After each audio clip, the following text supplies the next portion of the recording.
a quick chat with my guest now. Vineeta Hariharan is spokesperson of the BJP, joining us on the broadcast. Neeraja Chaudhary is a senior journalist with us on the broadcast as well. And Ashpreet Kadial is spokesperson of the Congress party with us on the show as well. Thanks all three of you. Vineeta, I'm coming to you. Just respond to what Imran Pratapgarhi is saying. He's saying when Prime Minister Modi says, Ek Modi sab pe bhari, then why was the need for today's NDA meeting in Delhi? Does it reflect a sense of insecurity within the NDA? No, absolutely not. It's just not, we don't have any reason for, insecurity, because the results are there on the ground, for the development indicators that we have achieved over the last 10 years is proof for everybody that there is no need for insecurity within the BJP or the NDA. And the kind of alliance that has been stitched up by the opposition parties, the 26 parties that have come together, there is absolutely no ideological alignment, and there is absolutely no ideology that binds them beyond the fact that they want to defeat the BJP. They have aspirations of defeating the BJP. So there is no ideology for nation building, whereas the BJP, from this time it was formed in 1951, has a strong ideology for nation building, and which is integral humanism, which I.N.D.I.A coined, which is about giving all the basic amenities for the last man or the last person standing in the queue, and which we've proven the last 10 years. What has Congress given us in 2014, which is a country bereft of all basic amenities? Not even basic amenities we had, and we've built the nation brick by brick since 2014, and now we're reaching saturation in all development indicators, and we've gone beyond the basic not and the pretend social. That nation, Vineeta ji, and we're looking at aspirational needs of the country. Let's not now. pretend that nation building in this country started in 2014. The history of this country didn't start in 2014, and nation building and road building and institution building didn't start in 2014. So let's not get carried away. Let me get in the Congress spokesperson here. Ashpreet, Vineeta ji is saying that the alliance that has been stitched together in Bangalore called I.N.D.I.A is not one based on a common ideology. So how do you expect it to even survive till 2024? Whereas the claim is that the alliance currently in talks in Delhi, in the national capital, which is the NDA alliance, does have a sticking glue of ideology as far as all 38 partners are concerned. Any comments on that to begin with? Thank you, Shreya. First and foremost, what's important is that the opposition unity meet has turned out to be very successful. And with every passing day, it's getting stronger and better. For an example, the last meeting that happened in Patna, Bihar, around 16 parties had joined us. And the meeting that took place in Bangalore, the total number of parties that turned out for the meet were 26, which means 10 more parties have come to join the opposition unity meet India, and two of them happen to be former BJP allies. So parties are breaking away from the Bharatiya Janata Party and are wanting to come and become a part of the opposition unity, because they know it for a fact that if the credit goes to anyone for this opposition unity, for the entire country uniting against the Bharatiya Janata Party is the BJP itself, for its dictatorial ways, for its turning of democracy into Danda Tantra and Bhay Tantra. That's why everybody had to get together. Number three, the House of Cards that the BJP has formed on the basis of lies and false promises has already started to break. They have already lost Himachal, they have lost Karnataka, and they're now better prepared to lose 2024 as well. Next is that the Bharatiya Janata Party's leaders were, saying that, oh, opposition unity meet is taking place, etc. So I want to ask the Bharatiya Janata Party this one thing. If opposition having an alliance is a sign of weakness, what a leader said, BJP's leaders, then why are you having a meeting of your own? Why do you have more than 15 allies in NDA, 15 plus allies in NDA? Why don't you break away with them? Either you give up your double standards or you give up your alliances, because the BJP says having an alliance is a sign of weakness. Next is, the Bharatiya Janata Party has been tom-tomming about, see how many parties are coming for a meeting, 30 plus. Ask them this one question. How many of them happen to be registered with the Election Commission of India? You'll be astonished to know that a very big number is not. Next is, the Bharatiya Janata Party has time and again in these 9 years done away with India's democracy, whether it be with regards to the Delhi Ordinance. There are 2 Supreme Court Constitution benches judgments, Shreya.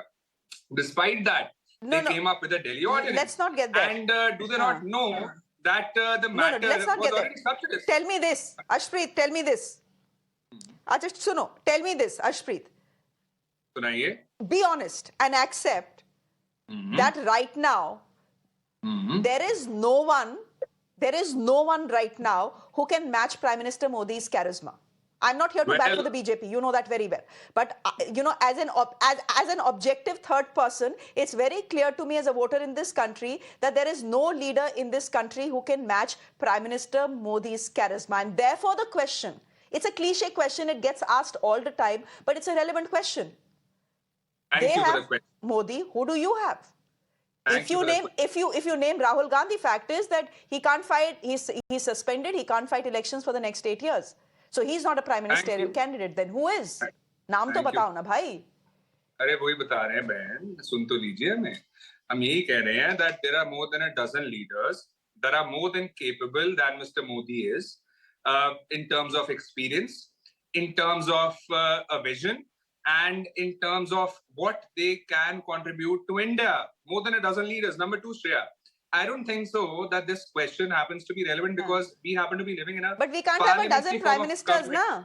Yeah, for prime minister is what I'm saying. Number two, we do not happen to be living in a presidential form of government. We live in a parliamentary form of government. Number three, as far as the PM face is concerned, had this question been posed to the Bharatiya Janata Party, they would have given you an answer because it's a single man who calls all the shots in the BJP. Unlike that, opposition parties that are getting together. India happens to be a democratic setup. A democratic process would be followed. Whatever our majority would decide would be followed by everybody.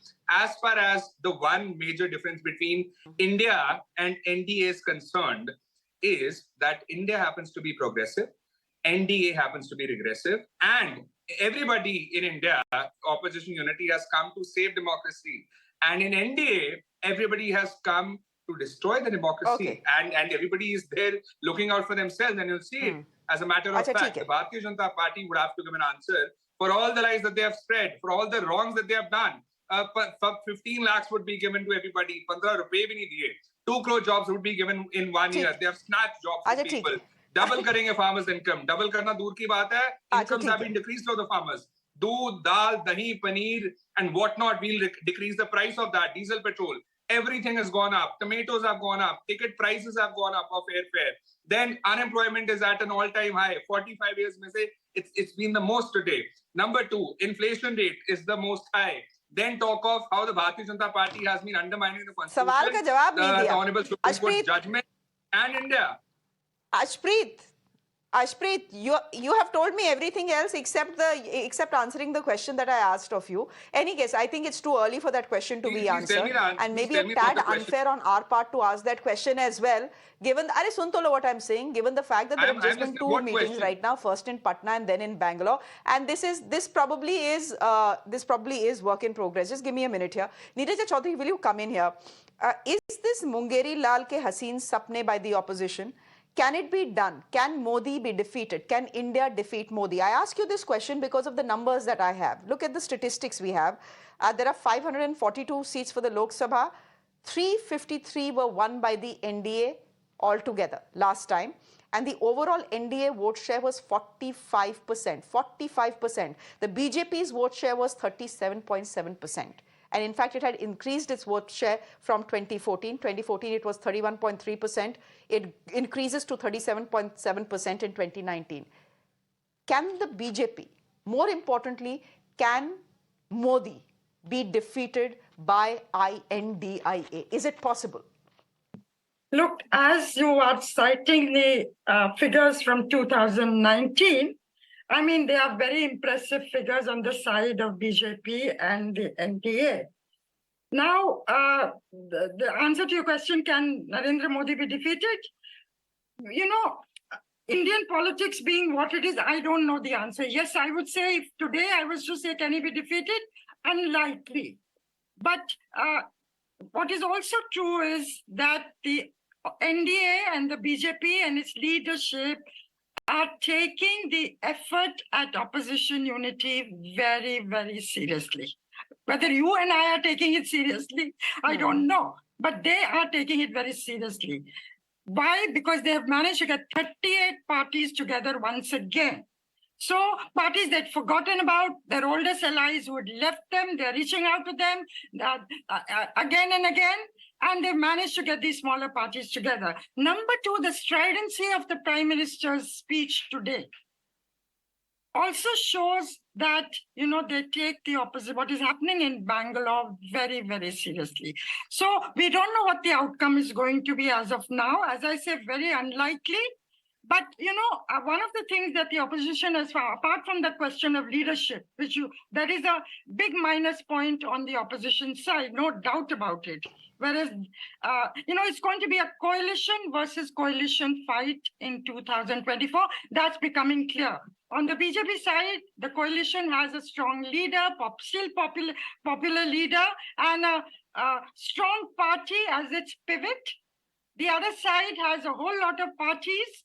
And, Congress at 50 is not a large party in that sense, but there is a seriousness that has not been seen either in 2014 or 2019 in the opposition coming together. So will it, and I'm very interested in the acronym of the alliance that the opposition side has given.